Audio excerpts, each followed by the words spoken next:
Bueno, saludos a todos los que nos están viendo. Nosotros aquí vamos a, vamos a estar hablando. Tenemos a el hermano Edwin que está desde la Florida. Tanto Eddie Peña y yo estamos aquí en Santo Domingo.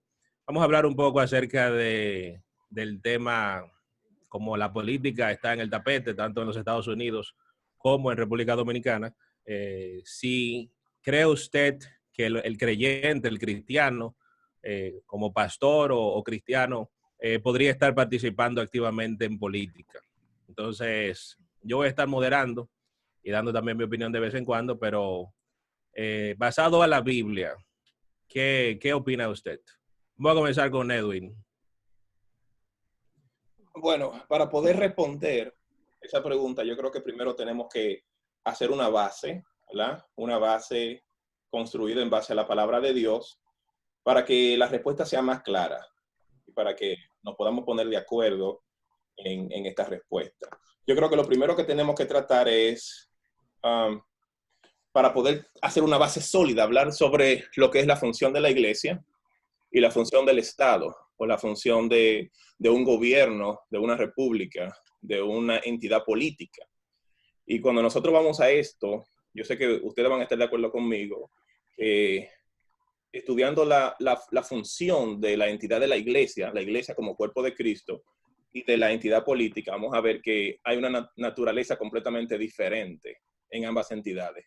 Mientras la iglesia, lo que es, como acabo de decir, es el cuerpo de Cristo, mediante la vida de Jesucristo, nosotros podemos ver todo lo que él hizo, la predicación de la palabra, llevar salvación, predicó un reino espiritual, no un reino físico o material, y no se mezcló, ni siquiera buscó una asociación con lo que eran las entidades políticas del momento, ni con la élite religiosa del momento, ni con el imperio romano en la época cuando él estuvo en su ministerio. O sea que básicamente el enfoque de la iglesia, la naturaleza de la iglesia es espiritual. Es un enfoque que va hacia un reino espiritual. Y recordamos ese momento cuando Jesús le preguntaron que si tenían que dar el tributo al César, y él tomó una moneda y preguntó que de quién era la moneda. Y cuando le respondieron que era del César, él dijo, dar al César lo que es de César y a Dios lo que es de Dios. Él dejó bien claro acá que la entidad o la naturaleza de la parte política era diferente a lo que es la función de la iglesia. De manera que si nos vamos al lado político o al lado natural, vamos a ver que la naturaleza de lo político es la razón humana. Es la razón humana, es basado en evidencias científicas, no es basado en la fe, como lo es la iglesia. Nosotros tenemos una fe y entendemos que las escrituras fueron inspiradas por Dios y son las que rigen nuestra conducta, nuestra vida. Pero del lado político se basa en la razón, de manera que si nosotros nos vemos envueltos, por ejemplo, en debates de temas políticos, el simple hecho de traer la palabra y decir la Biblia dice esto o aquello, no nos garantiza que seamos aceptados o que sea aceptado válido y positivo en ese fórum, porque ese fórum es en base a la razón humana. De manera que la naturaleza de la iglesia y la naturaleza de las entidades políticas no se mezclan, a mi punto de vista. Es como el agua y el aceite. La función que hace la iglesia, jamás el Estado va a poder hacerla. Y la función que hace el Estado no le corresponde a la iglesia hacerlo, porque no fue el trabajo que Jesús mandó a la iglesia a hacer. Básicamente lo que hace la iglesia es todo lo que Jesús nos enseñó durante su ministerio, porque podemos decir que Jesús sigue actuando en la tierra, pero ahora lo hace a través de la iglesia, que somos su cuerpo. Si nosotros entendemos que la naturaleza de ambos es diferente y que no se mezclan, y podemos apoyar esto también con la historia, porque en el mismo tiempo de Jesús, la élite religiosa, Jesús no tuvo ningún tipo de comunión con ellos. Fíjate que Jesús pudo comer con las prostitutas. Jesús le acusaban que estaban con los publicanos, con los ladrones, pero Jesús no soportó a un fariseo enfrente de él, que representaba la élite religiosa del momento. Sabemos que en ese tiempo, esa orden sacerdotal que inicialmente fue establecida por Dios, conforme allá por el libro de Levítico, ¿verdad? Con Aarón, mediante Moisés. esa orden que era establecida por Dios, al momento que Jesús viene a la tierra, hay un matrimonio obligado entre esa élite religiosa y el imperio romano del momento. Y había mucha influencia del imperio o de lo político en lo religioso, de tal manera que había corrompido completamente lo que era una orden divina, la orden sacerdotal. Y estas personas estaban manejando lo que era la religión del momento, pero no pudieron ver el verbo hecho carne enfrente de ellos. Eso nos da una idea de qué tan desviada estaba el sistema religioso en ese momento cuando tenía esta comunión con la política. Pero si nos vamos también a la historia y vamos un poco más adelante, a partir del siglo IV, cuando Constantino se convierte al evangelio y adopta la religión cristiana en el imperio, vemos que la iglesia ahí tiene un matrimonio ya de conveniencia con el Estado. Muchas personas pueden pensar que si la iglesia se mezcla con la política, la iglesia pudiera tener un alcance social mayor para llevar la palabra y cuántas otras cosas que no podemos imaginar que dentro de nuestro raciocinio humano pueden sonar como bueno y válido. Pero lo cierto es que cuando esta unión sucedió, ya nosotros sabemos todo lo que la historia nos dice. ¿Qué pasó con la iglesia? La iglesia se corrompió completamente. Pasó por un momento de oscurantismo donde la palabra de Dios no podía ser accesible para las masas populares. Y de esta manera se hizo un tremendo daño a lo que es la salvación y de esas almas de ese tiempo de la Edad Media. ¿Por qué es esto? Porque ustedes estarán de acuerdo conmigo con lo siguiente. Yo sé que tengo solamente 10 minutos. Quiero avanzar para llegar a esta base y dar mi opinión final. Pero ustedes estarán de acuerdo conmigo en que en la ecuación para salvación, la palabra de Dios es vital. Porque primero llega la palabra de Dios al hombre. Y por el oír la palabra de Dios viene la fe, como dice la palabra. De manera que si pudiéramos poner lo que es la palabra, la fe, el arrepentimiento y el nuevo nacimiento como una ecuación para salvación, un elemento que es fundamental para esta ecuación es la palabra de Dios. Si tú quitas la palabra de Dios de la ecuación, automáticamente estás afectando el proceso de salvación en la vida del hombre. En ese momento, cuando la iglesia se corrompió a tal manera que impidió que esa palabra llegara a las masas populares, fue un daño tremendo al proceso de salvación de esas personas que vivieron en la Edad Media. Y nosotros sabemos que aquí vienen los padres de la iglesia, cuando comienzan a tener ese encuentro con la palabra. Y Dios trae una revelación que no es más que quitar ese velo para que ellos vean la situación de corrupción que estaba metida la iglesia, basados en doctrinas que eran erróneas, como la salvación por medio de las obras, en vez de ser una salvación por fe, como nosotros ya estamos claros hoy en día. Y así es que personas como Martín Lutero se opone a este sistema, crea 95 tesis y comienza a pelear contra ese sistema corrupto como resultado de ese matrimonio entre lo religioso y lo político del momento. Y ya nosotros sabemos que esto resultó en muchos mártires que son los padres de la iglesia, que tuvieron que pasar todo esto para que la palabra de Dios pueda ser nuevamente predicada y pueda ser asequible para las masas populares. De manera que nosotros en la historia nos queda claro que la unión del agua y del aceite, o sea, de la iglesia y de las entidades políticas, no nos ha dado resultados. Y no va a dar resultado porque, como acabo de decir, las funciones y la naturaleza de cada entidad es diferente y no pueden mezclarse. Me gusta que este lugar donde estoy, los Estados Unidos de América, es una de las primeras naciones que aunque nosotros sabemos que inició la nación bajo los preceptos cristianos, realmente ellos hicieron una división clara entre lo que es el cristianismo y la religión, por decirlo así de esa manera, y lo que es el sistema político. Hay una división clara en este lugar y yo me inclino que esa es la forma correcta porque la historia nos lo ha enseñado y lo entendemos así cuando estudiamos la naturaleza del evangelio, de la iglesia como cuerpo de Cristo.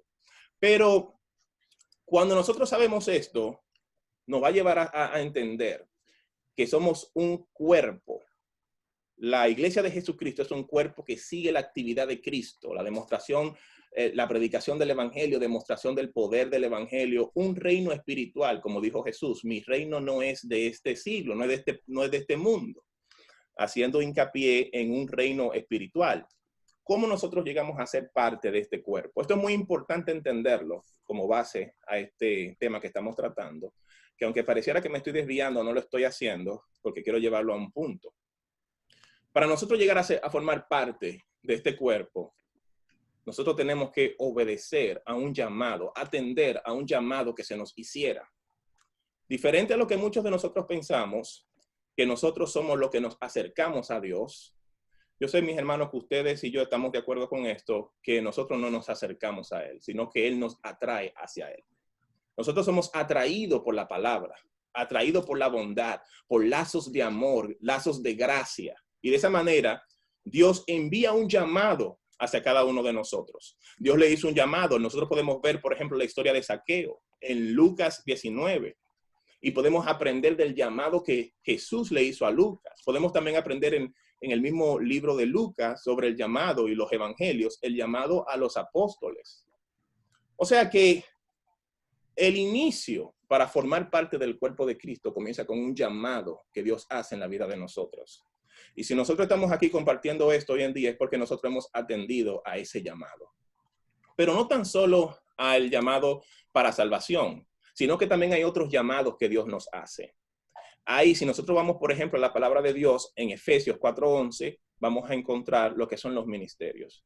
Hay un ministerio, algunos apóstoles, constituyó a otros profetas, evangelistas, pastores y maestros. Y para cada uno de estos ministerios también hay un llamado. Quiero decir que lo más importante en la vida de un hombre o de una mujer es el llamado de Dios, que inicia con el llamado para salvación. No hay nada más importante en la vida del hombre que el llamado que Dios te hace.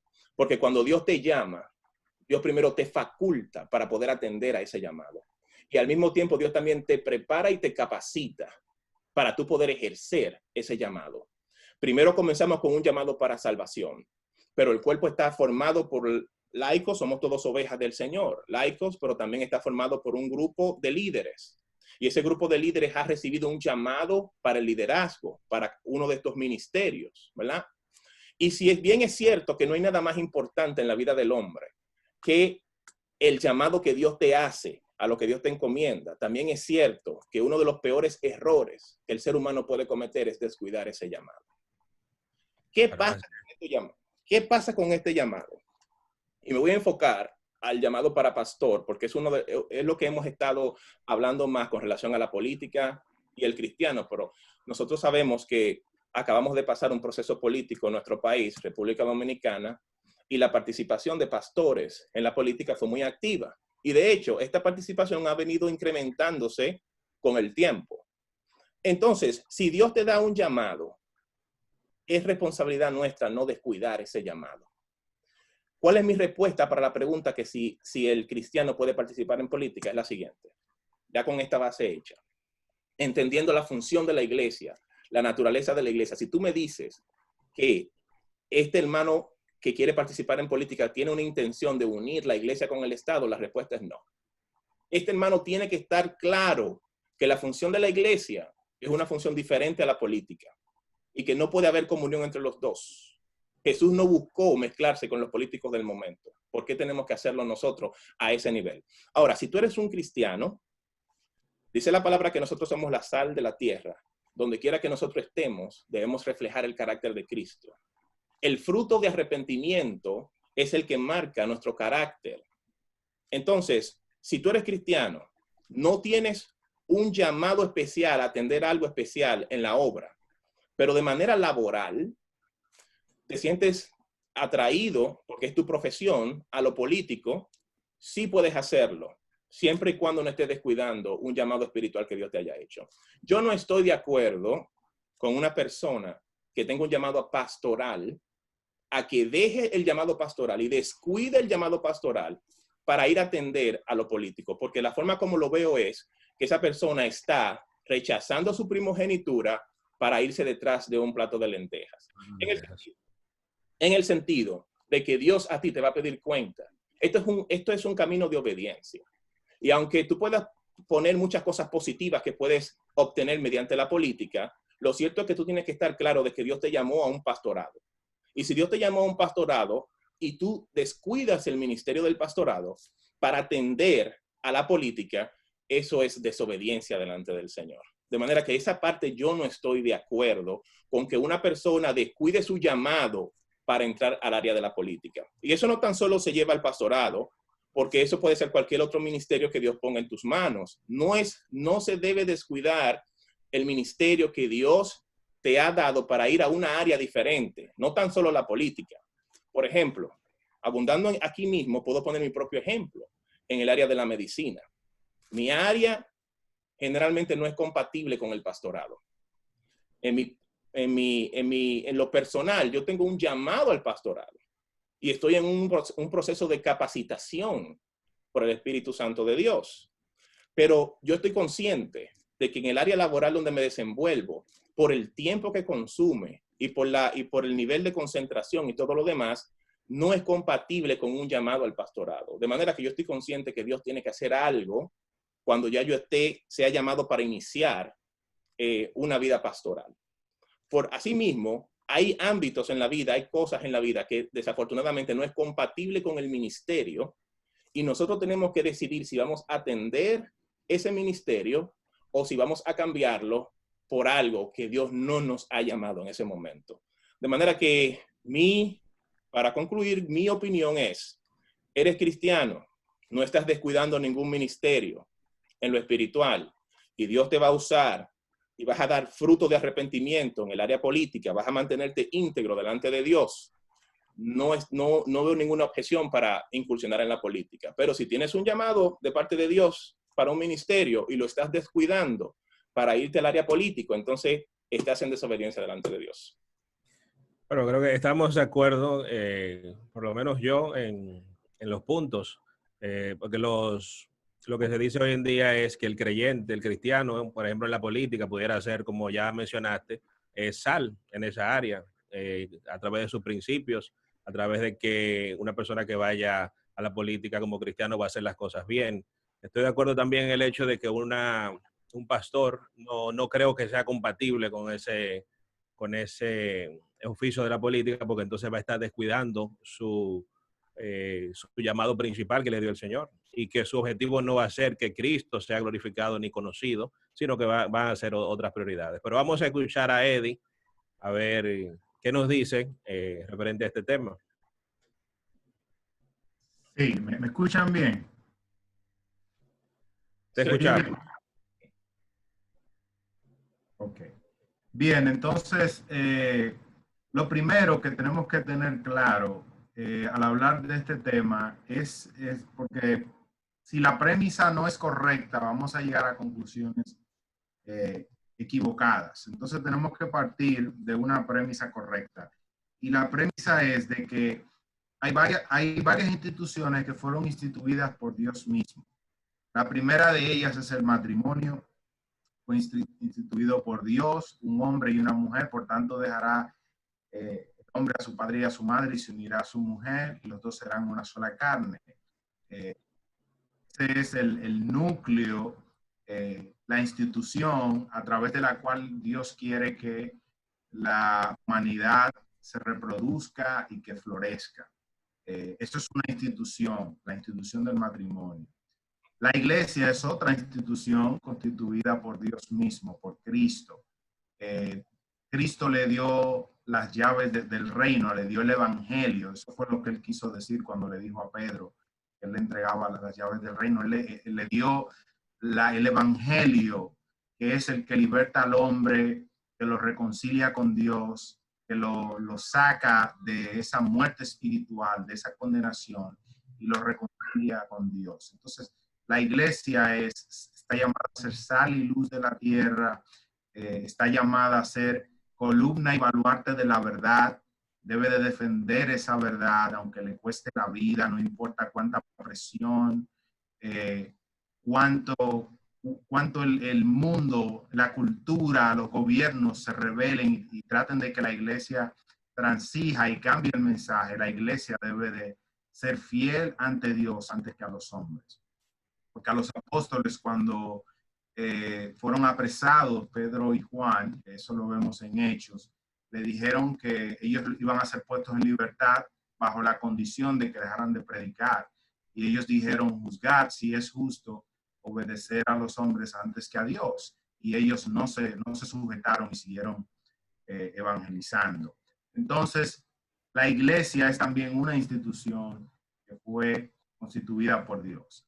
El gobierno, el Estado, también es otra institución constituida por Dios. Y esto lo vemos claro en Romanos 13, donde dice, sométase toda persona a las autoridades superiores, porque no hay autoridad sino de parte de Dios, y las que hay por Dios han sido establecidas.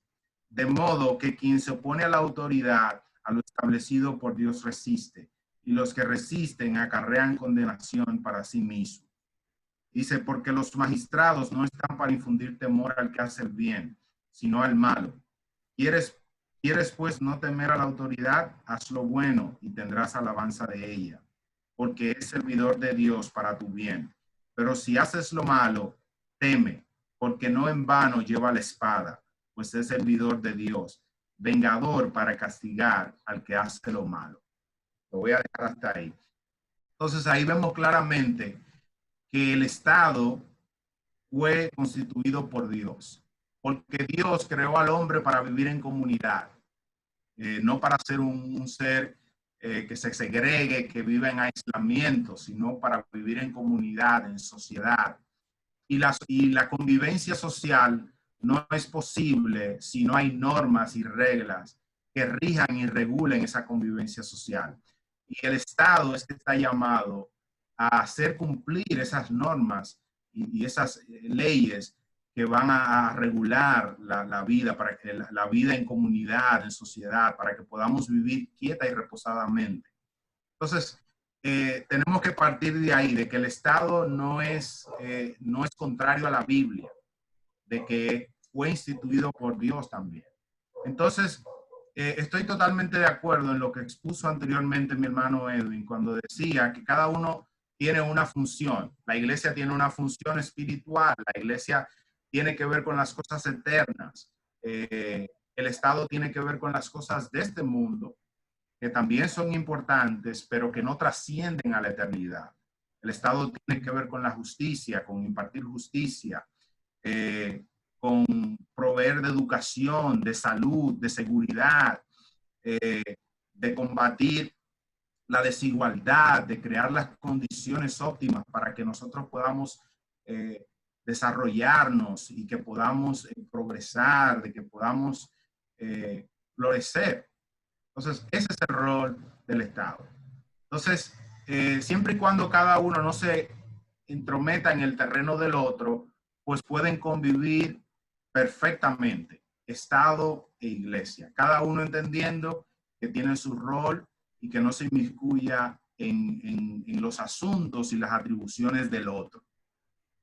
Bien, entonces, ahora quiero pasar al punto de que para responder la pregunta de si los cristianos y los pastores pueden practicar o inmiscuirse en la política, de si es bíblico o si la Biblia no lo rechaza, o si es algo que la Biblia no lo prohíbe. Tenemos que tener claro que el concepto iglesia en la Biblia tiene dos grandes acepciones. Por un lado está la iglesia local. Son, por ejemplo, lo que uno ve en las cartas de Pablo, la iglesia de Galacia, la iglesia de Éfeso, la de Corinto. Esas eran iglesias locales que eran instituidas por los apóstoles con un pastor, había un rebaño y eran iglesias locales. Pero también hay otra acepción del término iglesia, y es la iglesia universal, la iglesia católica, que eso es lo que quiere decir, universal, que comprende o abarca a todos los creyentes de todo el mundo y comprende a todas las iglesias locales, Por eso es que yo los llamo hermanos a ustedes, a pesar de que no nos congregamos en la misma iglesia local, porque hemos sido lavados con una misma sangre, y aunque no compartimos la fe, no nos congregamos en un mismo lugar cada domingo, sí somos hermanos en Cristo y pertenecemos a la misma iglesia universal.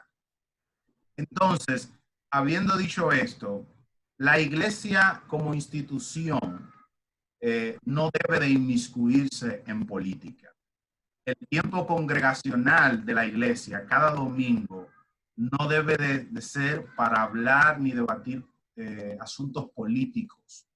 El púlpito como plataforma nunca debe de ser utilizado para promover candidatos ni a ningún partido ni a algún color político, porque esa no es la función de la iglesia, ni tampoco el púlpito es para eso. El púlpito solamente es para edificar a los santos a través de la predicación de la palabra.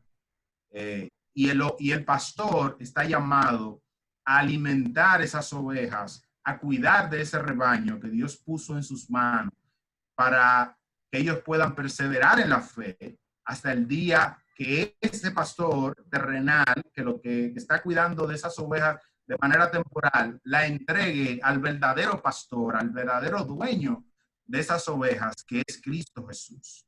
Y por eso cuando a un pastor se le muere una oveja que ha perseverado en la fe, ese pastor debe de sentir, por un lado, tristeza, porque ya físicamente no va a tener esa oveja, pero también debe de sentir alegría, satisfacción de haber cumplido el rol de cuidar de esa oveja para entregársela al verdadero pastor, que es Cristo.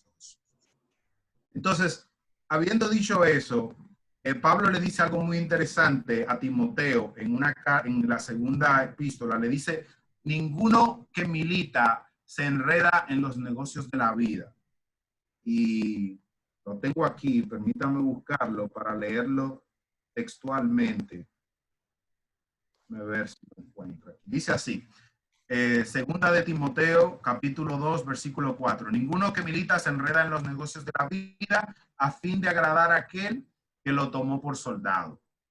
La instrucción de Pablo al joven pastor Timoteo es que no se enredara en los negocios de la vida, y eso implica, abarca la política, porque cuando un pastor se inmiscuye en política, va a descuidar el llamado supremo, el primer llamado, su primer amor. Alguien una vez dijo: si Dios te llamó a ser pastor, no te rebajes con querer ser presidente de los Estados Unidos. Y esa es la realidad. El llamado más supremo, más grande, más excelso que se le puede hacer a un hombre es el llamado a pastorear el rebaño de Dios.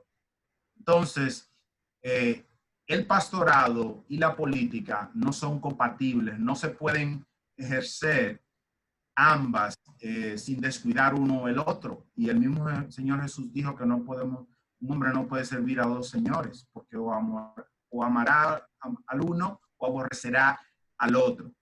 Entonces, si un pastor se mete en política y, por ejemplo, gana para diputado, él tiene que cuidar de ese rebaño, tiene que alimentarlo bien, pero también va a tener que como diputado, como legislador, cumplir un rol. No puede simplemente cobrar un cheque sin jugar su rol y legislar por esa circunscripción o esa demarcación que lo favoreció con su voto. Entonces, esa es mi opinión, y coincido con ustedes en que no puede ejercer ambas cosas siendo fiel a ambas. Va a haber un conflicto entre ambas, y creo que los pastores no están llamados a inmiscuirse en política.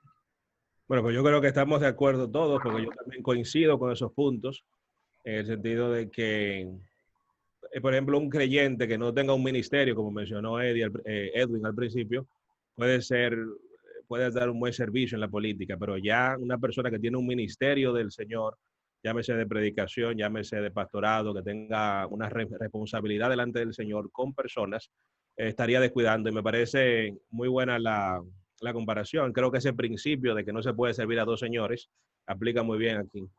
Entonces, yo pensaba que íbamos a tener diferentes opiniones, que vamos a debatir, pero al parecer estamos de acuerdo en los puntos. Quiero agregar, si me permite. Primero, me gustó mucho la explicación de cuidar el púlpito y no traer temas políticos, porque es importante que estemos bien claros con esto, porque yo sé que eso, de hecho, creo que pasó mucho en el último proceso electoral. Yo sé que muchas iglesias se prestaron para llevar informaciones políticas y hasta para poder interferir con la decisión de las personas por quién votar. Y es importante saber eso, de que, y yo estoy 100% de acuerdo, el púlpito en las iglesias debe de ser para edificación del pueblo en lo espiritual. No tiene nada que ver con asuntos de política y mucho menos. Y yo creo que los pastores tienen que atender un poco mejor en las diferentes iglesias, porque es parte de la protección que el pastor tiene que hacer para proteger su rebaño. El pastor está llamado para darle alimento espiritual, para poder garantizar un ambiente de armonía que favorezca el crecimiento espiritual de cada una de esas ovejas, el fortalecimiento, que esas ovejas puedan desarrollarse en el Señor, pero en lo espiritual, no para traer asuntos terrenales de esa magnitud. Yo quiero decir algo también que es interesante, aunque estamos claros bíblicamente hablando, nuestra posición coincide, y yo sé que muchas de las personas que pueden estar escuchando esta intervención, este conversatorio que tenemos, también va a estar de acuerdo con nosotros. Pero, ¿por qué hay tanto coqueteo entre lo político y la iglesia en estos tiempos? No es de más decir que el pueblo evangélico en nuestro país, en la República Dominicana, ha aumentado en los últimos años. Y según una publicación que hiciera el Listín Diario en el 2008, ellos publicaron y dijeron que el 30% de la población dominicana es protestante evangélica. Si tomamos entonces eso y extrapolamos los números que conocemos de la población general de República Dominicana, entonces estaríamos hablando que cerca de 3 millones, un poco más de 3 millones de personas profesan ser evangélicos, ¿verdad? Supongamos que de esos 3 millones hayan los que estén dispuestos, que estén dotados de la capacidad para poder votar, sean por lo menos un 60%, 66%, hablaríamos de 2 millones, cerca de 2 millones de personas. No es para nadie extraño que 2 millones de personas es una cuota muy significativa en un sistema de votaciones para elegir autoridades, ¿verdad? Nosotros sabemos que los políticos siempre hacen especial atención a lo que son las mujeres, a los jóvenes, porque representan gran parte de los votos, y también la iglesia. Entonces, el ámbito político siempre ha querido coquetear con la iglesia porque representa una fuerza principal o una fuerza muy importante en los procesos electorales. Y la manera que lo ha hecho, lo ha querido hacer es tratando de traer líderes, lo que son considerados como líderes religiosos aceptados por la sociedad, tratar de traerlos a sus bandos y tratar de utilizarlo como intermediario para poder llegarle a ese pueblo, para poder buscar esos votos. Es por eso que la iglesia evangélica hoy en día representa una área muy importante que ellos deben de estar. No sé si ustedes notaron que durante el proceso electoral todos los candidatos son evangélicos y todos citan la palabra y tratan de coquetear de esa manera porque quieren buscar el voto. Incluso políticos que han tenido un discurso en contra de principios cristianos, en los tiempos de elecciones, pues mágicamente cambian de posición. Lo que a mí me lleva a una interrogante, se quieren aprovechar del pueblo cristiano y algunos líderes políticos principales están entrando en ese juego simplemente para tratar de aprovecharse y favorecer a uno o a otro candidato, y quieren utilizar el pueblo evangélico para eso. Y muchos líderes cristianos están cediendo ante eso. Yo creo que eso es una pregunta que es válida, porque hay algo que quieren, ¿verdad? Y la cantidad, el crecimiento de la iglesia evangélica en República Dominicana, pues entonces favorece al voto para poner o quitar un candidato. Entonces yo creo que también yo cuestiono en el proceso si los supuestos candidatos son candidatos religiosos aceptados por la sociedad. Yo cuestiono su llamado. yo cuestiono el llamado ministerial que tienen, si es cierto o no, porque no es para nosotros tampoco extraño saber que la palabra pastor tiene un peso. Nosotros sabemos que hoy en día en la sociedad que vivimos, con toda este desarrollo de la ciencia y las redes sociales y todo eso, el que tiene influencia sobre las masas tiene una ventaja. Ya por eso hablamos de los influencers, las personas que pueden, de una u otra manera, pueden convencer a un grupo de personas a una tendencia específica. Y esas personas tienen una influencia y eso le da un poder. El llamado ser pastor se infiere a una persona que tiene un acceso social y una aceptación social y que tiene un grupo de personas que le siguen y que por ende él puede tener influencia sobre esas personas, lo que le otorga al pastor un cierto poder, como se ve de manera racional, de manera social, y lo que lo hace un target, un blanco, para que si tú quieres tener el comportamiento, la decisión X en un grupo, tú quieres tener como aliados a esas personas que tienen influencia social. Hay muchas personas que se cuelgan el título de pastor, posiblemente sin tener el llamado, solamente por tener los beneficios que incluye esto, de que tú eres una persona que tienes influencia social y de esta manera venderte, y de esta manera venderte como una persona que eres importante y obtener beneficio de eso. Entonces la pregunta mía es, estos líderes cristianos que están militando en la política, que dicho sea de paso, si son pastores, y como nosotros hemos debatido acá, hemos conversado, y son pastores y están enteramente en la política, es porque están descuidando un llamado. Es porque hay un rebaño que se está muriendo de hambre, que no le están dando pasto y que no tiene el cuidado. Pero cuando venga Cristo, si estos personajes tienen un llamado genuino, ellos no van a tener que dar cuenta por lo que hicieron en la política, pero van a tener que dar cuenta por lo que no hicieron, por el llamado que se le encomendó. Entonces eso cuestiona si estas personas realmente son llamados a pastor, tienen un llamado genuino, o si realmente son personas que se han autoproclamado pastores para poder aprovecharse de los beneficios que conlleva el nombre de pastor. ¿Qué ustedes creen? Así es. No, totalmente de acuerdo con ustedes. Yo creo que ya el tiempo se nos ha terminado. Tenemos que informar que este es nuestro primer conversatorio. Esperamos hacer uno semanalmente, hablando de temas puntuales. Este tema lo podemos continuar hablando la semana que viene, que van a venir también otros temas interesantes que vamos a poder continuar nosotros en un conversatorio entre hermanos. Así que muchas gracias por su atención y ha sido un placer. Gracias. Bendiciones. Ay, bendiciones.